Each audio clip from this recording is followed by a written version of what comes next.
I just want to thank you for inviting me here today to speak. On December 4th of 2010, I aged out of foster care and was released after 7 months and being in a lockup adolescent psychiatric hospital. I was ordered there after my social worker told the court I had borderline personality disorder, major depressive disorder, and suicidal ideation. I was forced to take strong doses of psychotropic medication, and I was told I could possibly never live on my own. Only my CASA, or my guardian ad litem, believed me.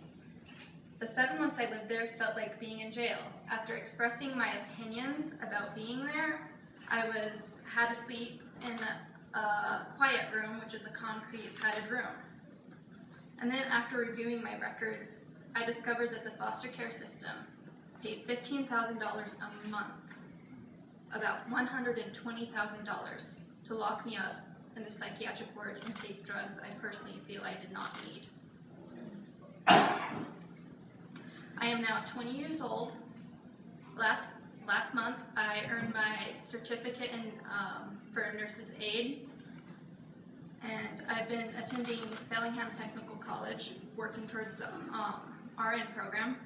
My GPA is currently at 3.92. I've been living in my own apartment for more than 18 months. I've been off all psychiatric medication for almost 2 years. What happened? How did I transition from being diagnosed a mentally disabled foster youth to a model student and productive member of society? In the 5 minutes I've been given to speak, I don't have the time to tell you my full story. I was lucky when I was 16, a man who I now consider my father adopted my then 10-year-old brother from foster care. He hired an attorney to fight the state's plan to transfer me to an adult psychiatric facility. He picked me up on my 18th birthday and took me to live with his friends. They are now my family too, so today it feels like I have 2 dads and a mom. The next 6 months were among the most difficult in my life. Because of my diagnosis in foster care, we couldn't find a psychiatrist willing to take me off the drugs. So we had to do it ourselves. One of the medications that I was on can cause seizures, resulting in death if not taken off carefully. My dad recently wrote a book about adopting my brother from foster care. And some of the professionals who read it advised him on how to get me off the medication. We also discovered that I had a rare heart condition that required 3 surgeries at Swedish Hospital.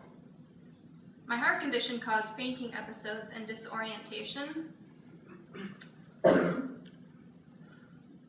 My state social worker and the staff at the psychiatric hospital thought my fainting and disorientation was attention-seeking behavior, further from the truth.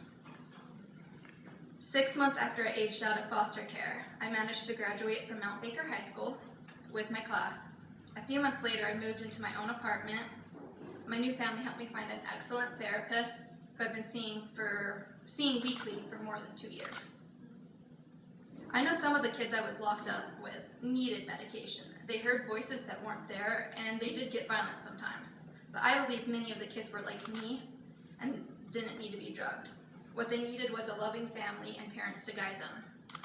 When I think about the government spending over $120,000 locking me up and forcing me to take drugs, it makes me very angry. Today, when my dad and I drove down here, we took a long detour on I-5 because a bridge recently collapsed.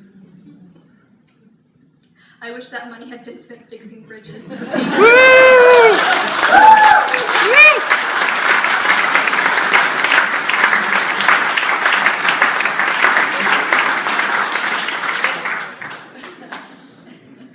In 2011, the federal GAO released a study comparing foster kids with other kids receiving psychiatric medication. I watched a special about it on 2020. The GAO found that the foster kids are 2.7 to 4.5 times more likely to receive psychiatric drugs. Most experts agree that children in the United States are over-medicated. Unfortunately, it's worse for foster kids. Although I can never get the 7 months back that I was locked up and forced to take drugs, I hope that telling my story will help others and encourage change for our foster system.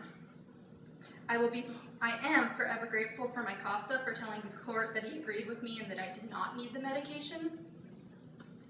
And I am forever grateful for my new family and my twin sister for helping support me to become the person I am here today. I just want to say thanks.